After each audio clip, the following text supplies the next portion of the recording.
आज की क्लास में फिर हम लोग टेंस को आगे बढ़ा रहे हैं और आज की क्लास में पढ़ेंगे हम लोग परफेक्ट कंटिन्यूअस, यानी present perfect continuous tense, past perfect continuous tense, future perfect continuous tense. तो हम लोग यहां लिखते हैं continuous, perfect continuous, perfect continuous, perfect continuous. हम लोग पहले लेंगे प्रेजेंट, तो फिर हम कह रहे हैं ये है लगा होगा, है ना, प्रेजेंट है तो, और परफेक्ट है कंटिन्यूअस है। कल हमने पढ़ा है क्या परफेक्ट के बारे में, तो परफेक्ट हमने कल बताया है कि जब तक परफेक्ट रहेगा V3 यूज होगा, और कंटिन्यूअस में ये बताया था कि जब तक कंटिन्यूअस रहेगा V4 यूज होगा। तो परफेक्ट होगा तो V3, और जब V3 यूज होगा तो वर्ब टू हैव लगेगा, और कंटिन्यूअस होगा तो V4, और जब V4 लगेगा तो सेंटेंस में वर्ब टू भी होगा।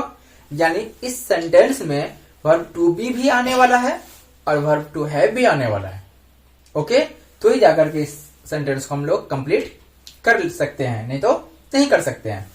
तो इसकी पहचान क्या हो जाएगी? पहचान ये रहा, कंटिन्यूअस है तो रहा, तो क्या हो जाएगा पहचान इसकी? हिंदी वाक्य के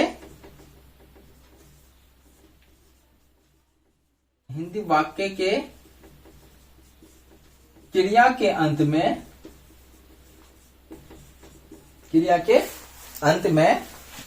ता रहा है, ठीक है। अब चुका रहा है, चुके रहे हैं, चुके परफेक्ट है तो चुका रहेगा, लेकिन ये सेंटेंस नहीं बैठ पाएगा, इसलिए इसमें हम लोग क्या लगाएंगे? ता रहा है। जैसे मैं खा चुका रहा हूं, गलत हो जाएगा, सेंटेंस बैठेगा नहीं, तो मैं खाता रहा हूं, तो ता रहा है, या ते रहे हैं, या ती रही है इत्यादि लगा होगा। तो हम लोग समझ जाएंगे कि ये क्या है, प्रेजेंट परफेक्ट कंटिन्यूअस है। तो प्रेजेंट परफेक्ट कंटिन्यूअस का अब हम लोग क्या देखेंगे? स्ट्रक्चर देखेंगे। इसका स्ट्रक्चर क्या होगा, किसका? अफर्मेटिव सेंटेंस का। तो कहां से स्टार्ट होगा? सब्जेक्ट से स्टार्ट होगा, और चूंकि ये कंटिन्यूअस है और परफेक्ट भी है ना, तो पहले परफेक्ट है तो हम लोग पहले परफेक्ट को हम लोग कंप्लीट करेंगे, ठीक है। तो सब्जेक्ट प्लस क्या हो जाएगा इसमें? हैज और हैव लगेगा। क्यों लगेगा? क्योंकि इसमें V3 लगाना है, तो वर्ब टू हैव हमारे पास हैज और हैव ही है, हैड तो पास्ट में लगेगा, तो हैज और हैव का हम लोग ने इस्तेमाल किया। अब हम लोग क्या करेंगे? V3 लगाएंगे, लेकिन V3 में मेन वर्ब का V3 नहीं लगेगा, ठीक है। ये कौन सा लगेगा? फिर यहां पे हम लोग आएंगे be, was, been and being. तो बीन और बीइंग जो है हमने पहले कहा है, फिर से कह रहे हैं, ये किसी न किसी दूसरे हेल्पिंग वर्ब के साथ यूज होगा। अब हम लोग कह रहे हैं कि ये V1 है, ये V2 है, और ये V3 है, और ये V4 है। ओके, कितना आसान है। तो अब हमारे पास हैज और हैव है, तो हैज और हैव के बाद V3 चाहिए, क्योंकि परफेक्ट भी है और कंटिन्यूअस भी है। तो वर्ब V3 कौन सा यूज होगा? ये यूज नहीं कर सकते हैं क्योंकि V1 है, वाज यूज नहीं कर सकते क्योंकि ये V2 है, और बीन हमारे पास ऑप्शन है जो हम यूज कर सकते हैं। यानी क्या हो जाएगा? सब्जेक्ट प्लस हैज और हैव प्लस बीन। कर दिया ना परफेक्ट को सेटिस्फाइड। तो अब हम लोग कंटिन्यूअस को सेटिस्फाइड करेंगे। तो हमने कहा था कि हमारे सेंटेंस में कंटिन्यूअस आ गया है तो V4 का यूज करेंगे, और जब तक हमारे सेंटेंस में वर्ब टू भी नहीं होगा हम लोग V4 का यूज नहीं कर सकते हैं। तो अब अगर हम लोग देखेंगे तो बी लगाने से दोनों चीजें कंप्लीट हो गई है। ये वर्ब टू हैव के बाद V3 का भी यूज हो गया, अब हमारे सेंटेंस में वर्ब टू भी आ गया, तो अब हम लोग इसमें V4 का यूज कर सकते हैं। यहां मेन वर्ब का यूज करना है, main verb 4 plus object. Okay, तो मुझे उम्मीद है कि कोई प्रॉब्लम नहीं हुई होगी। इसका जो मेन यूज है वो सिंस और फॉर लगाकर करते हैं, तो वो हम पहले इसको कर लेते हैं, फिर इसके बाद हम लोग बताते हैं। तो क्या हो जाएगा, आप पढ़ते रहे हैं, आप पढ़ते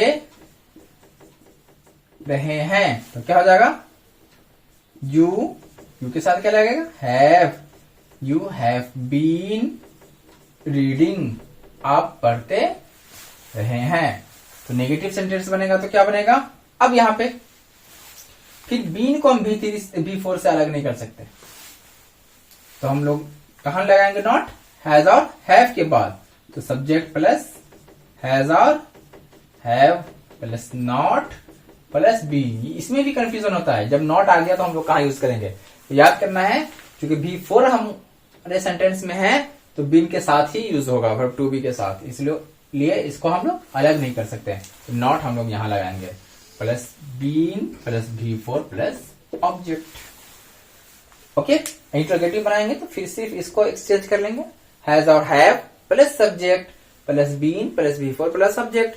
इंट्रोगेटिव नेगेटिव बनाएंगे तो हैज और have plus subject plus not plus been plus B4 plus subject. और WH क्वेश्चन बनाएंगे तो क्या हो जाएगा, WH क्वेश्चन प्लस हैज और हैव प्लस सब्जेक्ट, अगर हमारे सेंटेंस में नॉट रहेगा, नेगेटिव सेंटेंस यूज करेंगे तो नॉट का यूज करेंगे, plus been plus B4 plus subject. याद रखना है, बीन को B4 से अलग नहीं करना है, और नॉट लगाना है तो ये हैज और हैव के बाद, इंट्रोगेटिव बनाना है तो इसी हैज और हैव को हम लोग सब्जेक्ट से पहले करेंगे।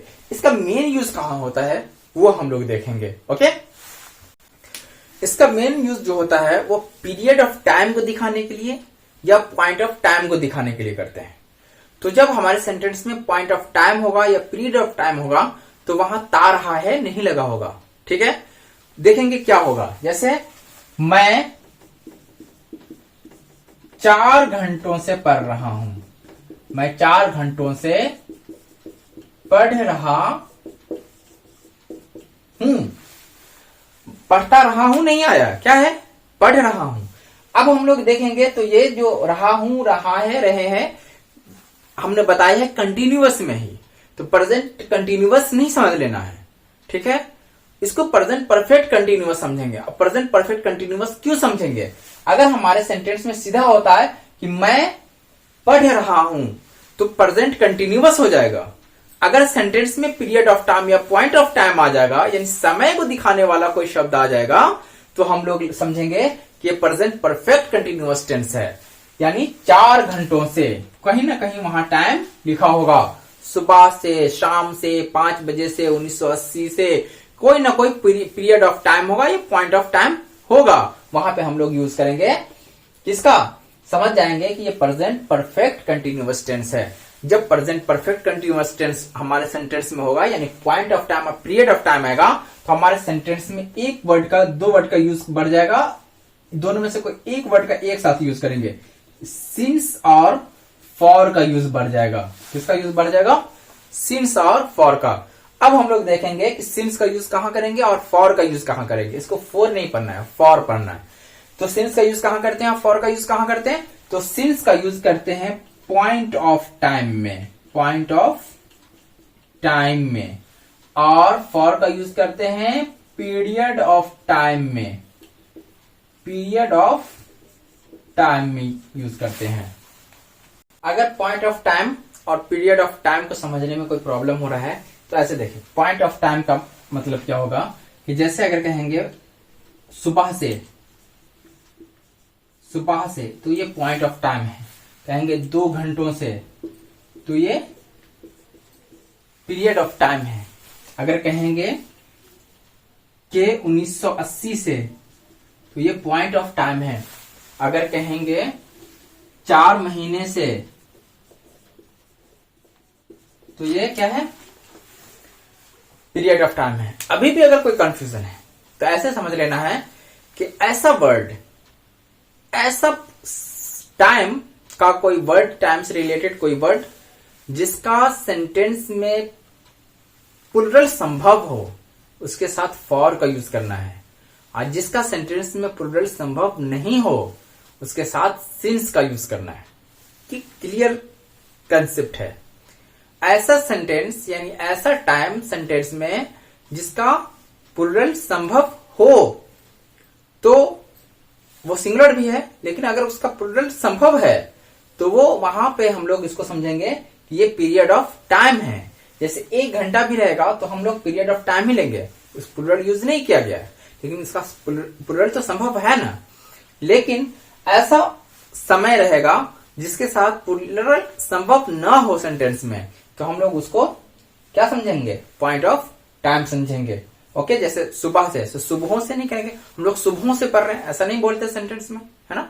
हम लोग सुबह से पढ़ रहे हैं, हम लोग 4 घंटों से पढ़ रहे हैं, तो ये क्या हो गया, पीरियड ऑफ टाइम हो गया। हम लोग 1980 से पढ़ रहे हैं, ऐसा कभी सेंटेंस देखा है, कभी नहीं देखा होगा। तो हम लोग 1980 से पढ़ रहे हैं बोलते हैं, तो ये इसका प्लूरल संभव नहीं है सेंटेंस में, तो हम लोग इसका प्लूरल नहीं बनाते हैं। तो हम लोग इसको पॉइंट ऑफ टाइम लेंगे, यानी इसके साथ सिंस का यूज करेंगे, है ना। 2014 से तो हम लोग क्या लेंगे, पॉइंट ऑफ टाइम लेंगे, है ना, 2014 से नहीं। ओके, उसके बाद उसी तरह संडे से हम लोग रविवार से पढ़े, रविवारों से नहीं।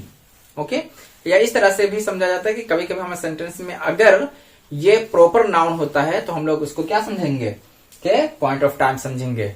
जैसे हम लोग जनवरी से तैयारी कर रहे हैं, तो हम लोग समझेंगे कि ये क्या है, पॉइंट ऑफ टाइम है, क्योंकि जनवरी क्या है, ये प्रॉपर नाउन है जो किसका है, नेम ऑफ मंथ है।